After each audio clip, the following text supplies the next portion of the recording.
अनुभव शेयर करें। कुछ भी नई चीज़ सीखी हो आपने, मतलब ये जरूरी नहीं कि केवीएस से कनेक्टेड हो, हमारी अपनी जो लाइफ हमने इन 50 दिनों में घर परिवार में रहे और कुछ नया एक अनुभव हुआ हो जो हम सब के काम का हो, हमारे प्रोफेशन की ग्रोथ में काम का हो, तो आप में से कोई भी शेयर कर सकता है। ठीक है, फिर मैं कुछ कॉमन पॉइंट्स रखूंगा आपके सामने। कोई शेयर करना चाहता है बताइए भैया, कोई कर रहा है क्या? ओ भाई, नया नया अनुभव आपका भी तो है सुमित सर। कोई विशेष? आप खड़े तो हो जाओ भाई, सुमित सर को जोरदार आप मिठाई खा ली और सामने को शादी की बधाई रखी है। सुमित सर को स्वर्णिम भविष्य और सुखद जीवन के लिए, सुखद वैवाहिक जीवन के लिए हमारी ओर से, विद्यालय परिवार की ओर से बहुत बहुत शुभकामनाएं एवं बधाई। ठीक है,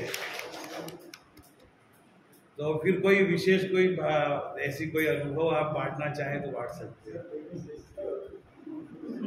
चलो ओके, कोई बात नहीं, ठीक है।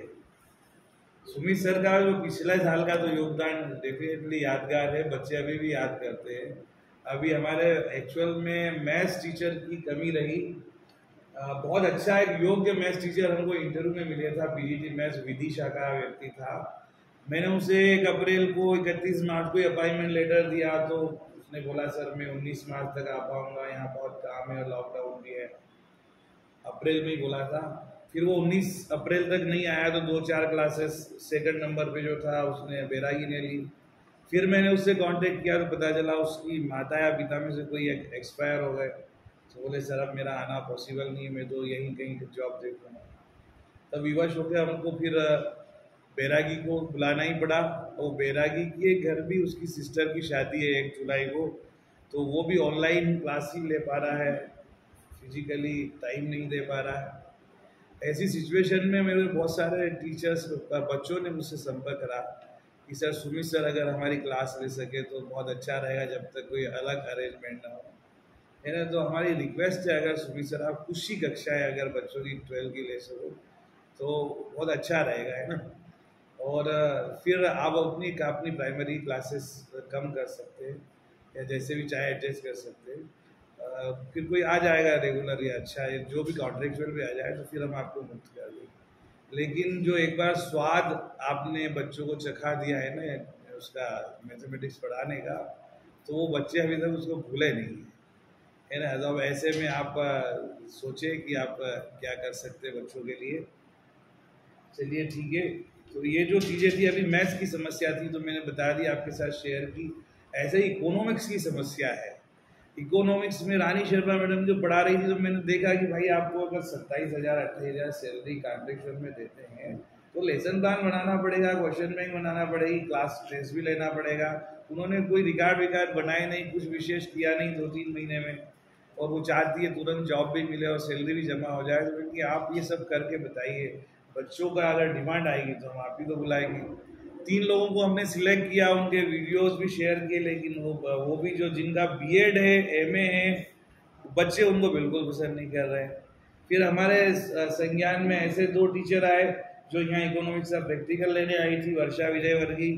उसने पूरे समय गर्मी की छुट्टियों में इकोनॉमिक्स की बच्चों की क्लास ली, बच्चे उससे बहुत प्रभावित थे। तो हमने उनको कि चलो 500-400 रुपये जो भी मिले कलेक्टर रेट पे इनको अपन अपने स्कूल में सब स्टाफ या डाटा एंट्री पद के नाम पर अपॉइंटमेंट कर दो, प्रिंसिपल पावर में जो रूल है, तो इनको उतनी सैलरी तो कम से कम मिल ही जाएगी। तो हमने उतना देने की उनको कोशिश की। फिर वो ऑलरेडी जिस स्कूल में पीजीटी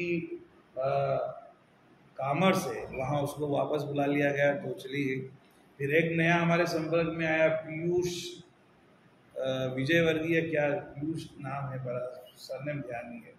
12 को जो काम अभी पढ़ा रहा है इकोनॉमिक्स, वो भी बेचारा फ्री ऑफ कॉस्ट पढ़ा रहा है। मैंने इस बार कम से कम 8 टीचर फ्री ऑफ कॉस्ट जुगाड़े कि जहाँ व्यवहार आचार विचार से 4-5 टीचर इंग्लिश में और 2-3 इकोनॉमिक्स में, तो वो पढ़ा रहा है, बच्चे उसको बहुत लाइक भी कर रहे हैं। लेकिन प्रॉब्लम ये है कि उसके पास एमए की मार्कशीट नहीं आई है, फाइनल की एग्ज़ाम उसने दी हुई है, बीएड उसका है ऑलरेडी।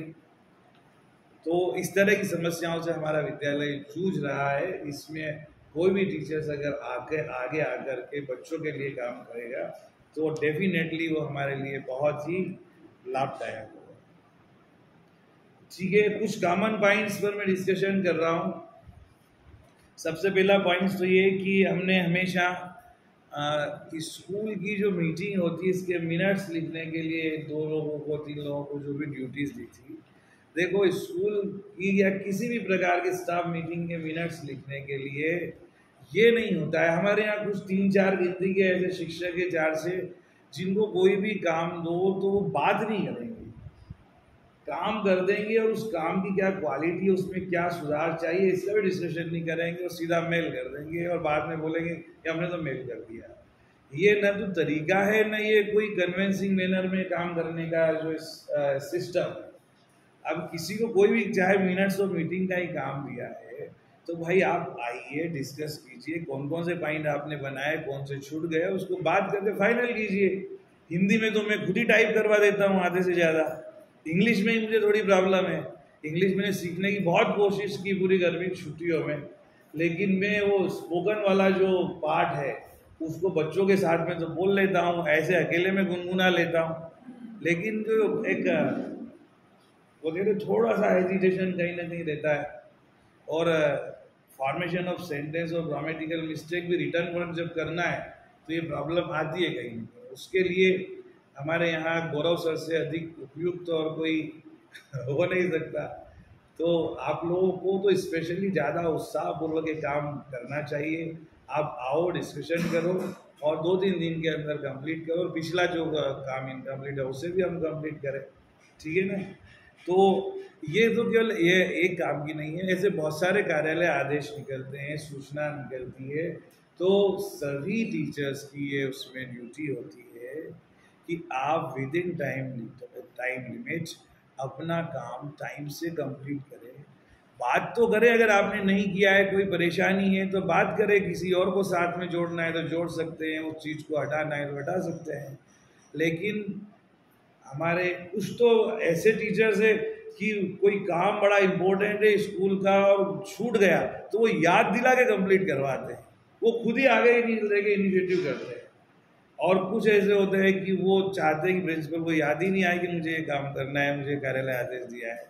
तो ये 2 तरह की चीज़ें हमेशा रहेगी, हर युग में ये इस तरह की प्रवृत्ति रही है। लेकिन इस प्रवृत्ति को बैलेंस तो किया जा सकता है, डैमेज कंट्रोल तो करना चाहिए। उसके लिए फिर हम लोग अलग तरीका अपनाते हैं तो उसमें फिर अच्छी बात नहीं रहती है। चलिए, तो इन कामों में पंक्चुअलिटी होना चाहिए।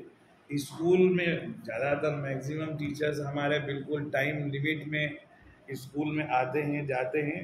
लेकिन कुछ टीचर्स हैं जो जिन्होंने स्वाभाविक रूप से वो जो है लेट आना और जल्दी जाने के लिए उतावले रहते हैं।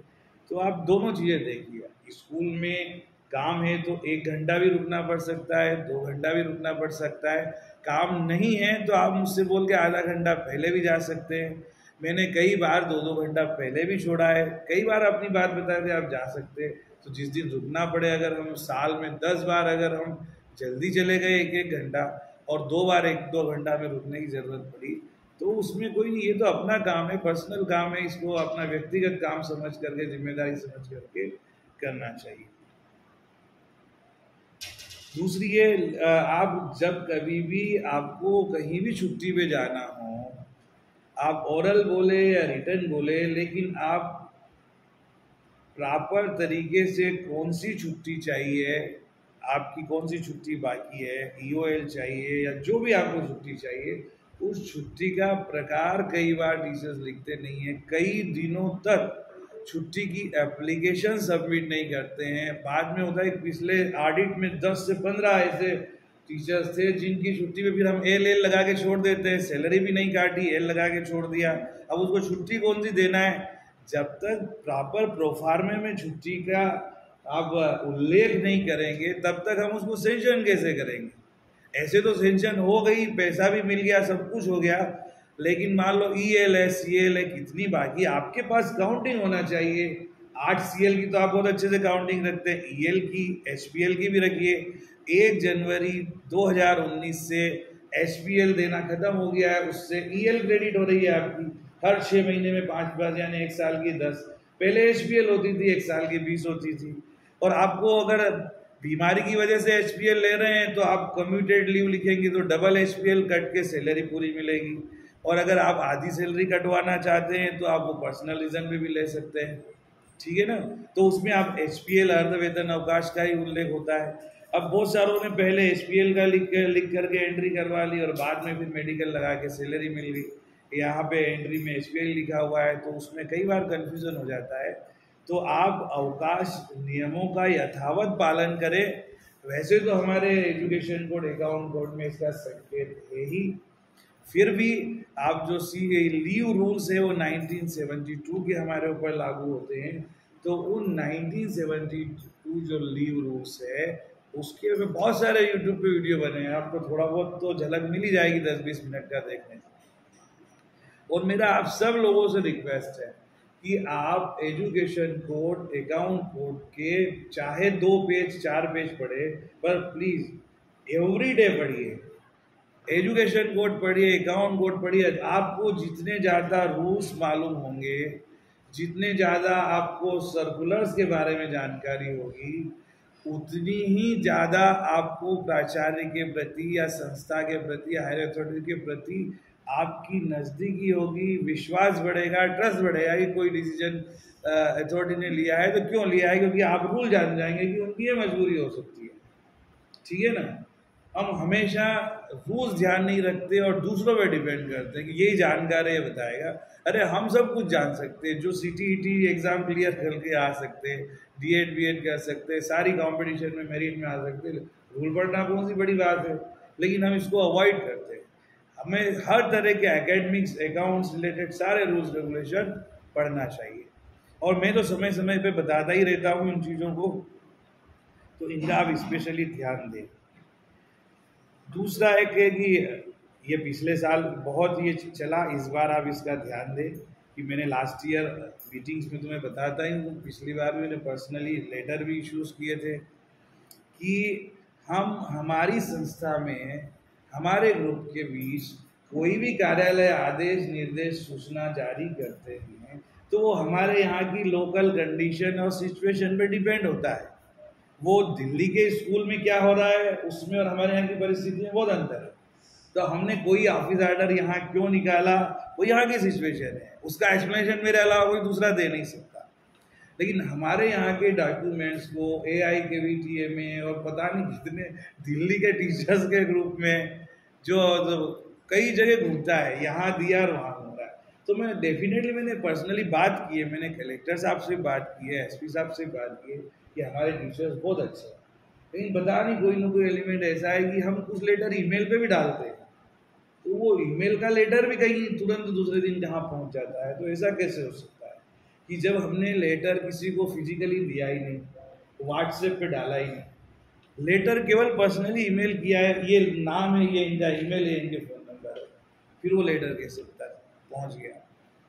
तो SP साहब ने मुझसे पर्सनली बोला है कि अगर मान लो कोई एक आध ऐसा व्यक्ति है जो कोई खुराफात करता है तो चूँकि चेयरमैन कलेक्टर है, आप कलेक्टर को एप्लीकेशन दीजिए, उसका कॉपी लगाइए और ईमेल और फ़ोन नंबर एड्रेस हमको दे दीजिए। हमारे यहाँ जो साइबर डिपार्टमेंट है वो उसकी जांच करेगा और ये सारा हम आपको पता लगा के बता देंगे कि कौन सा फ़ोन नंबर, कौन सा डॉक्यूमेंट किस फ़ोन नंबर से गया, किन फ़ोन नंबर से क्लिक हुआ। अब हम जो स्क्रीनशॉट लेते हैं ना, हम तो सोचते हैं हमारी कला है, लेकिन वो भी रिकॉर्ड होता है कि कौन से फ़ोन से, कौन से नंबर से स्क्रीनशॉट लिया गया और कहाँ भेजा गया, ईच एंड एवरीथिंग पकड़ी जा सकती है। तो खैर हम नहीं, अब हम जाएंगे और एक बार घुस गए उस चीज़ में तो फिर जो दोषी होगा उसके खिलाफ एक्शन लेना पड़ेगी, फिर सारी बातें जाएगी। तो आप लोगों से करबद्ध निवेदन है कि इस तरह की चीज़ों को आप इधर उधर, आपको एक्सप्लेनेशन चाहिए, मैं बैठा हूँ ना यहाँ, तो बताओगे कि मैंने कौन सा आर्डर क्यों निकाला। हमारे आपस में हम लोग जो, और ये सब चीज़ वही लोग करते हैं जो डिस्ट्रक्टिव माइंड के होते हैं।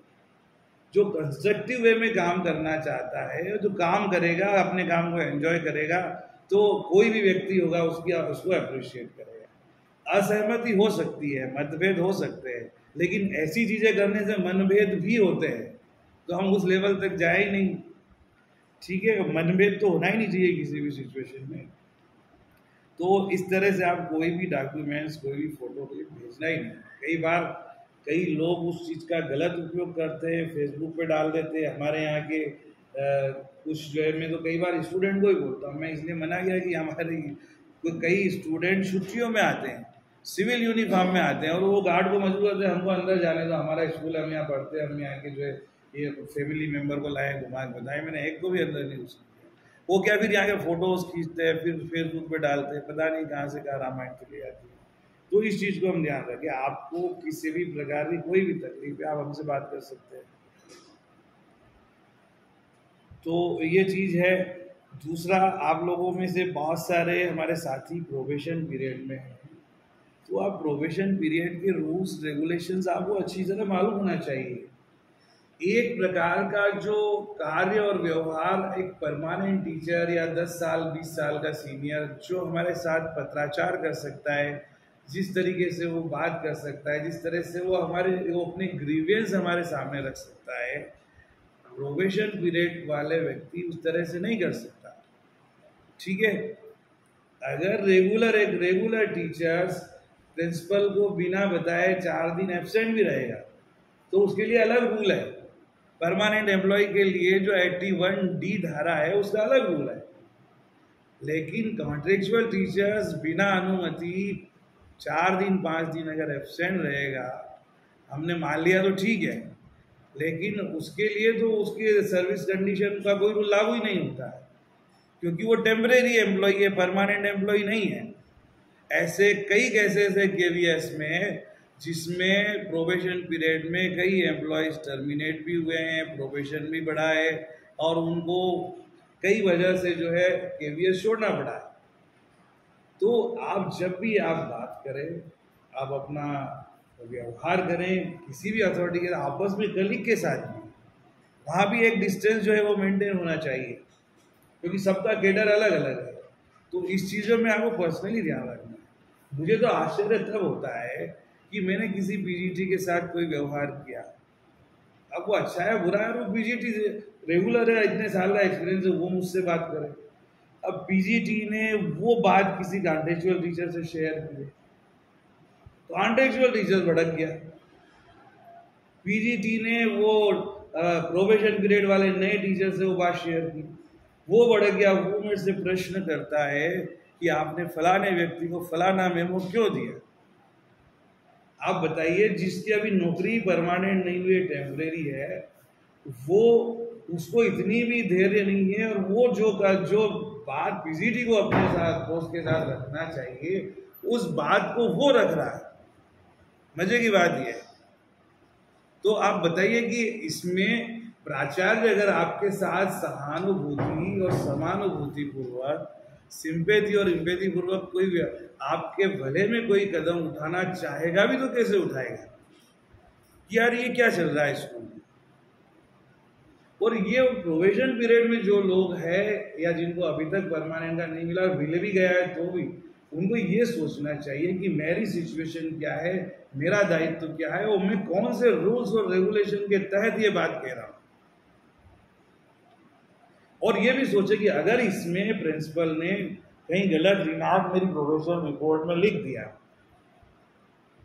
तो क्या वो PGT मुझे बचाएगा, या क्या वो प्रिंसिपल या दूसरी अथॉरिटी मुझे बचाएगी। तो भाई लोग, आप लोगों से बहुत रिक्वेस्ट है यार कि मैं कभी किसी का बुरा नहीं चाहता।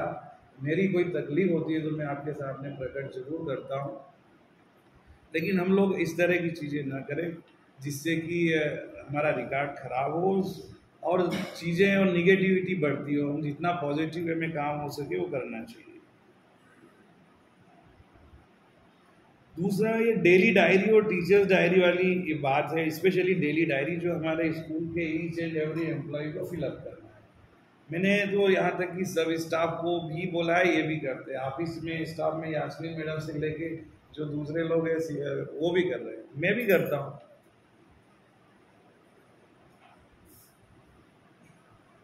इसकी ज़रूरत क्या है, आवश्यकता क्या है, मैं वो आपको बता रहा हूँ। मेरा कहना है कि आप जो भी काम करें, क्लास पढ़ा रहे हो तो मालूम ही है, हमने 40 मिनट की क्लास पढ़ाई, कितने प्रेजेंट एब्सेंट है, टॉपिक क्या था, इसको लिखने में क्या प्रॉब्लम है? मुझे लगता है 10 सेकंड भी नहीं लगेंगे लिखने। लेकिन ये डेली डायरी